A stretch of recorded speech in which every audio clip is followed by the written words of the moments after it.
Hello guys, അപ്പോൾ നമ്മൾ ഇന്നത്തെ ലഞ്ച് കണ്ടാലോ? നല്ല മഴയാണ് കേട്ടോ ഗായ്സ് ഇവിടെയൊക്കെ. നിങ്ങളവിടെ മഴയുണ്ടോ? ഇന്ന് ഫ്രൈഡേ ആണ്, അതുകൊണ്ട് തന്നെ വീട്ടിൽ ചിക്കനാണ് കേട്ടോ ഉണ്ടാക്കിയിട്ടുള്ളത്. ഉമ്മാക്ക് പനിയും ജലദോഷമൊക്കെയാണ്, എങ്കിലും ടേസ്റ്റിനൊരു മാറ്റവും ഇല്ല. നല്ല അടിപൊളിയായിട്ട് ചിക്കൻ വരട്ടുണ്ടാക്കിയിട്ടുണ്ട്. പിന്നെ നമ്മൾ ഇന്ന് കറിയൊന്നും കാര്യമായിട്ട് ഉണ്ടാക്കിയിട്ടില്ല. അപ്പോൾ ഞാൻ എൻ്റെ ഡ്യൂട്ടി കഴിഞ്ഞ് ഉച്ചക്കത്തെ ലഞ്ചിന് വന്നപ്പോൾ ഞാൻ ഈ ഒരു തട്ടിക്കൂട്ട് മോര് ഉണ്ടാക്കിയിട്ടുണ്ടായിരുന്നു. അതായത് മോരിൽ വഴുതന ഫ്രൈ ചെയ്ത് ഉടച്ച കറിയാണ്. അടിപൊളി ടേസ്റ്റാണ് കേട്ടോ. ഈ ഒരു കറി ചോറിൻ്റെ കൂടെ ഭയങ്കര ടേസ്റ്റിയാണ്. ഇതിൻ്റെ റെസിപ്പി വേണമെന്നുണ്ടെങ്കിൽ കമൻറ്റ് ചെയ്യാം. പിന്നെ നമുക്കിന്ന് ഉപ്പേരിയായിട്ട് ബീട്രൂട്ടാണ് എടുത്തിട്ടുള്ളത്. അപ്പോൾ രാത്രി ഇന്ന് നെയ്ച്ചോറ് ഉണ്ടാക്കാമെന്ന് വിചാരിച്ചിട്ട് ഇന്നത്തെ കറികളും ഉപ്പേരിയും ഒക്കെ കുറേശ്ശെ ഉച്ചയ്ക്ക് മാത്രമേ ഉണ്ടാക്കിയിട്ടുള്ളൂ. പിന്നെ നല്ല മാങ്ങ അച്ചാറുണ്ട്. പിന്നെ ഈ കുഞ്ഞു പാത്രത്തിലൊക്കെ മൂടി വെച്ചിട്ടുള്ളത് എന്താണെന്നാ, രാവിലക്കത്തെ മുട്ടക്കറിയുടെ ബാക്കിയാണത്. ഇത് തലേന്നക്കത്തെ മീൻകറിയുടെ ബാക്കിയുണ്ട്.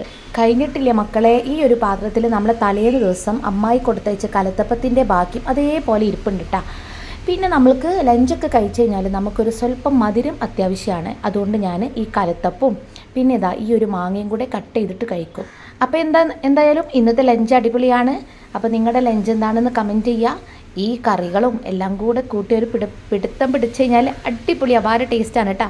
അപ്പോൾ വീഡിയോ ഇഷ്ടപ്പെട്ടാൽ ലൈക്ക് ചെയ്യാനും ഷെയർ ചെയ്യാനും സബ്സ്ക്രൈബ് ചെയ്ത് സപ്പോർട്ട് ചെയ്യാനും മറക്കരുത്. വീണ്ടും കാണാം. Okay, bye.